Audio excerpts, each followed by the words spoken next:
It's big build time, and today I'm showing you how I made this Space Marine Overlord Gunship from scratch. And if you want to have a go yourself, I provided all the templates and instructions. Don't do it, just don't do it, it's a lot of work. So, what exactly is an Overlord Gunship? I want to get on with the build, so you can read this stuff if you like, but the TLDR is... This is a massive build, and since it's going to be up on a flying stand, I wanted to keep it nice and light. So, the main core is made from foamed PVC sheet, which is the sort of plastic equivalent of an aero bar. The templates, which are available down in the description, were secured with repositionable spray adhesive to make them easier to remove as necessary, which was good forward planning.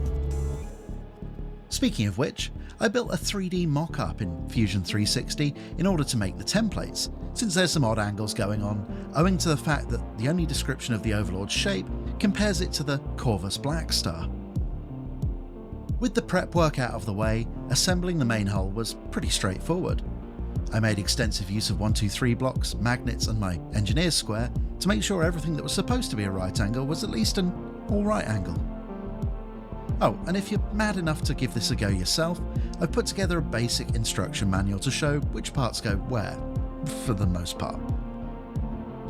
After the main hull box was complete, I gave all the joints a pass over with a sanding block, which is boring, so let's turn our attention to the door. The outer frame needed bulking out with 3 layers of that foam PVC, which also provided the correct thickness for the door stroke assault ramp thing. I positioned this first with tape to get the spacing right before adding in the final parts of the frame. The upper hull was assembled in much the same way and positioned on top as a separate unit. The Black Star, and thus the Overlord, is a twin boom design with a central fuselage and twin side booms. Thanks Wikipedia. And the central core of the side booms for the Overlord were constructed in exactly the same way as the rest of the hull. If it feels like I'm skipping over a lot of detail here, I do apologise, but this build took a solid 7 weeks from start to finish, and I reckon I've got 20 minutes at most to summarise it before you're all unconscious. My first attempt at joining the main fuselage and side booms went a little off script, which was fun, so I'll just move on to the wings. These are made in 3 separate sections, each from 3 layers of foam PVC. There are a couple of angles that you need to sand in, but if you take your time, there's plenty of time to convince yourself that you're getting it wrong. Oh look, that's the top part of the hull that I said I'd attached earlier. And what about those engine air intakes? They look tidy. Speaking of tidying, since the core shape of the model was largely complete, I took some time for a bit of filling and sanding, which isn't very interesting, so let's talk panels. I have to admit I cheated a bit here and had the 100+ panels laser cut for me by 4D Model Shop in London. They can cut styrene, and that saved a massive chunk of time. Speaking of time, this montage represents the better part of 2 full days' work.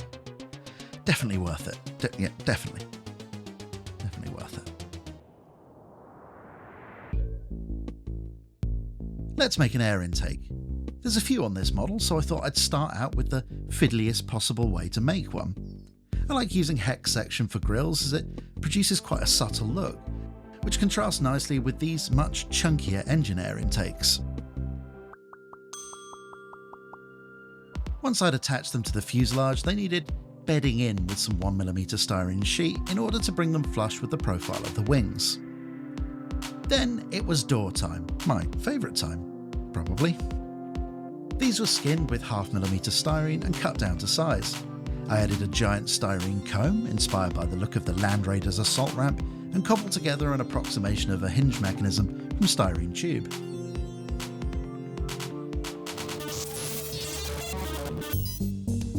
It was around this point that I decided I wanted the Overlord to have an interior, but after some soul searching I decided I only really needed to build one inside the main fuselage.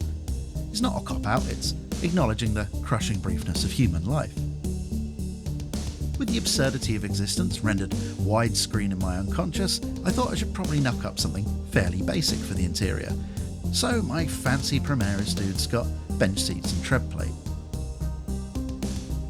The marvels of 41st millennium seating arrangements aren't much use without a working door, so I detailed the inside with more tread plate to avoid imperial slips, and made a basic representation of some sort of locking mechanism. I'm not sure it would stand up to the rigours of spaceflight, but it'll definitely keep the bad vibes at bay. Just like these magnets, which additionally do actually keep the door shut. The hinge was made from some 2mm brass rod, acting as an axle, positioned inside some 3mm thin-walled styrene tube. I could have just drilled into the foam PVC hull, but I wanted something a bit more resistive. Though that did mean that I needed some fairly industrial gap filling once it was done. But, you know, the door works. I thought about making retractable landing gear at one point. I only mention this because it highlights the importance of taking regular breaks when you're working with solvents. Otherwise the brain starts going on little adventures. Anyway, hopefully the on-screen callouts are doing a reasonable job of explaining how these are constructed, because I've lost track of where I am. Yeah, drilling. It's important to gently move through the drill bit sizes when working with styrene. In the grand scheme of things, it's pretty soft, and taking the lazy route inevitably ends in disaster. For some reason, I actually really enjoy making little pistons. They're dead simple. Take 2 telescoping bits of styrene tube, cap off the end of the larger one with some sheet material, and fabricate some kind of mount or lever for the end of it. Nice and easy to production line, which is good because I needed 6 of them. Since we're getting to the detailed parts of the build, we're about to encounter our first rivet montage of the video. Promise I'll keep them brief. After mounting the landing gear to some chunky base plates made from 2mm styrene sheet, I glued them to the model and turned my attention to something boring but important. But, you know, boring. Evidently, I wanted the flight stand to be removable, so the first order of business was to build a nice, strong mounting point into the hull. This comprised of some 10mm styrene tube, reinforced with some plates of 2mm styrene disguised as some sort of access panel doodad. At the other end of the stand, the base was marked out and cut from some 3mm MDF, using a compass I DIY'd, which honestly worked far better than I expected. The join to the base was reinforced with more 2mm styrene, before securing the 8mm styrene rod used to the actual flight stand bit in place. I was a bit concerned about warping, so I made some reinforcement ribs from more of that 2mm styrene and filled in gaps with some scraps of that foam PVC I had left over. Anyway, boring bit over, let's make a cockpit. The outer cockpit was fabricated from more 1mm styrene, while the inner cockpit underwent a bit of impromptu surgery as it lacked the required depth for the crew.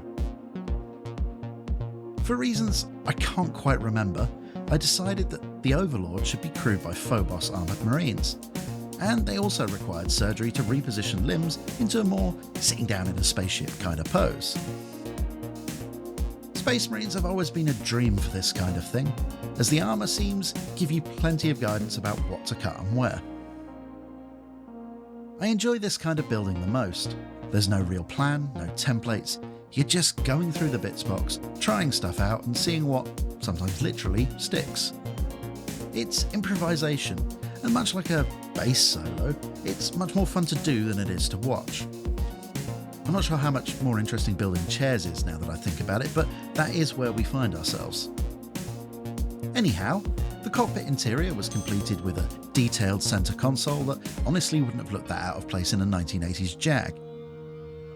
Alongside that unbridled luxuriance, I made use of various styrene profile sections to construct linkages for the pilot's various controls. I don't really do planes, and I assume nobody watching this is successful enough to own their own plane, so that'll do, right? I stumbled upon the perfect part for a screen for the navigator, or is he a gunner? Pass. In any case, I have no recollection where it came from, but it's definitely got a Space Marine hand on it, which narrows it down to what, a few hundred kits? Let me know in the comments. It's probably something really boring and obvious like intercessors. With Tom and Greg suitably capitated, the cockpit interior was complete. On the outside, I fabricated another hinge much in the same way as I did for the whole door, before deploying slightly smaller magnets to keep the hatch in place. Engine time. Better than door time. Definitely. And for the first time since I was a kid, I broke out the balsa wood. I'd rather have used a plastic material here, but 18mm tube's a bit hard to come by in these parts, so I wrapped the balsa in a thin skin of 0.25mm styrene before securing the engine nozzles from a Storm Talon gunship to the top. Now, the lore suggests that the Overlord has 5 engines, but that seemed ridiculous, so I went with 3, which of course had nothing to do with the number of engine parts that I had on hand in the bits box. And after building a frame section to hold the engines, I gave the whole assembly a light dusting of greebly bits and rivets. And finally secured the whole assembly in place on the rear of the main hull. Fuselage, it's a plane. With the engines installed, the end was in sight, sort of. Canopy got the obligatory rivet treatment, and then I made a representation of the quite iconic nose reinforcement blocks found on the Thunderhawk Gunship. The Overlord is described as being armed with melter cannons, underwing las cannons and sidepod mounted guns, so I started with the las cannons since, well, that seemed like an easy win. These were constructed from spare parts from the Baneblade kit since I had them lying around, but honestly anything will work. And with a couple of rudimentary mounts completed, the las cannons were ready to be installed under the wings. I tackled the sponson weapons next, which felt like they should be heavy bolters, and in traditional Space Marine style, I attached these to one of the side door sections. Nice and simple. Not so simple with the nose-mounted melter cannons. Did the lore mean these guys or these? I went with the sane option and scratch built a pair of Devil Dog style melter cannons, which was about as fun as it sounds. I probably should have ordered them from a bits retailer, but I was keen to get to the stage of the build where I'm no longer building. But first there was the small matter of a few hundred rivets. I've detailed this process many times before, but my chosen method for dealing with bulk riveting is to employ hemispherical nail art beads. They don't look quite as good as individually applied bearings, but the process goes so much quicker. In fact, this only took 4 or 5 hours.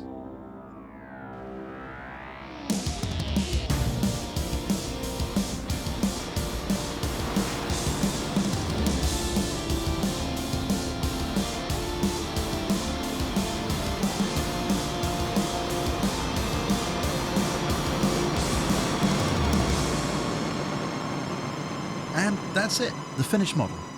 Sorry about the Thunderbird style shots here, I couldn't quite help myself. All in, the Overlord took around 7 weeks of work, but there were definitely some long days in there. Thankfully it was dead cheap to make. I spent less than £40 on materials, not including whatever I raided from the bits box. And even having spent around £80 getting the panels laser cut, the total cost was far less than one of those fancy resin flyer models that you might get from somewhere like Forge World. But none of that really factors into it for me. I built this model because I wanted something unique, something that's mine. That's the enjoyment I get from the hobby. I rarely play these days, and I rarely build the models as Lord Workshop intended, and that's the way I like it.